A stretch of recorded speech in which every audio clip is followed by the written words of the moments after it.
Hello friends and welcome to my new video. Today I'll be talking about some more books on Hindi cinema and some of its leading people, some of its leading personalities. If you will recall, I had done a video earlier where I had spoken about 5 of my favorite books on Hindi cinema, and today I'll be talking about 5 more books which I feel are really good books on Indian cinema. The first book I want to talk about is this wonderful book called Matinee Men, A Journey Through Bollywood, written by Roshmila Bhattacharya. And it's a very well written book and a very interesting book because it talks about I think 13 leading men of Hindi cinema from different periods, ranging from Ashok Kumar to Irfan. That's the range, the time frame of leading men covered. And it's primarily interactions with each one of them, some wonderful anecdotes about them, which makes this reading so interesting and so engaging. It's very, very well written by Roshmila Bhattacharya, and if you're looking for a book which not only is informative but also enjoyable and entertaining, this is the ideal book for it. Matinee Men. It's a wonderful read. It's out in the bookshops right now. Don't miss it. It's a beautiful book. The next book I want to talk about is also a recent book. It's come out, I think, a month ago. And the moment it was out, I saw it on Amazon.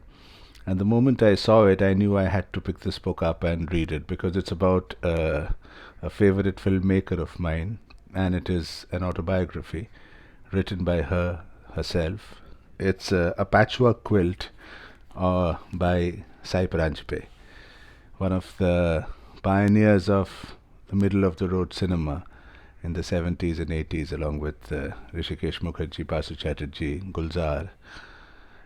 Sai Paranjape has always been a favorite. She has been one of those wonderful filmmakers who knew the right balance between entertainment and sensibility. And her movies were really enjoyable to watch. The book is as enjoyable to read. It's wonderfully written. It chronicles her life, her personal experiences, some very interesting anecdotes about behind the scenes of movies that she's made. A wonderful tribute to all the fine artists who have worked with her. And overall, it's a fantastic book about a filmmaker about whom not much was known before this book. She is quite a private person, Sai Paranjape, and hence, not too much was known about her. At least I didn't know too much about her, apart from her films. And this book changed quite a bit. It's a wonderful read. Do get a hold of it and read this book. You won't be disappointed. Sai Paranjape's A Patchwork Quilt. The next book I want to talk about is written by Nasreen Munni Kabir, and I always look forward for her interviews with stars, or her discussions, as I would call them, not really interviews, with some of the leading figures of Hindi cinema.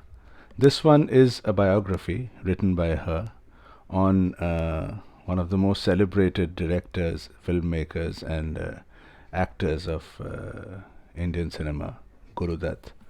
And this is Gurudev, A Life in Cinema, which I think is perhaps the best book on this great filmmaker. Nasreen Munni Kabir is a wonderful writer, and her evaluation and her analysis of Gurudev primarily as a filmmaker, but also as a person, because Gurudev, the person, often spilled over to Gurudev, the filmmaker. And that transition is also beautifully examined and explored by Nasreen Munni Kabir in this book. And there are quite a few books on Gurudev, not surprising considering he's such a legend and he's such a renowned filmmaker. But most of them I have read a few of them, and I have found them to be very average and very more like a collection of data rather than an analysis or an exploration of his cinema and of his world, really. This one is the best. It's a wonderful tribute. It's a wonderful depiction of this great filmmaker, Gurudev. Gurudev, A Life in Cinema by Nasreen Munni Kabir. The next book I want to talk about is again about yet another favorite filmmaker of mine. And surprisingly, I haven't found too many books, too many great books on this great filmmaker, which is really a surprise. And this book, called Echoes and Eloquences: The Life and Cinema of Gulzar, is a wonderful book. It's a fabulous book which charts the journey of Gulzar right from the beginning of his career. And it is a heartfelt tribute to a great filmmaker, storyteller, lyricist, poet. And Saibal Chatterjee does a wonderful job with this book. It has some lovely pictures. It has some great analysis of Gulzar Saab's movies. And it's a beautiful chronicle which tells us the story of this great man in a wonderful way.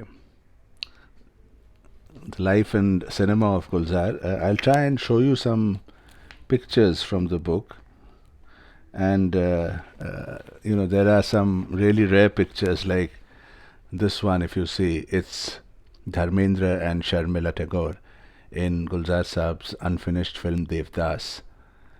So it has some rare pictures like this, and also some discussion on these kind of films which eventually didn't get made. This is another picture from Devdas, and it has some wonderful pictures and some very thorough and detailed discussions on his movies. There's this beautiful picture of Gulzar Saab playing the sitar. So it's a wonderful book.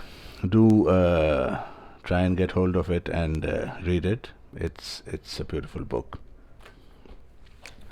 The last book I want to talk about is again based on a topic that is very close to my heart, and it talks about movies which deserve a second look and a second chance.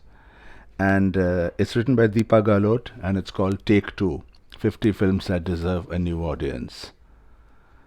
If you remember, I had also spoken about a similar book in my last episode, my last video.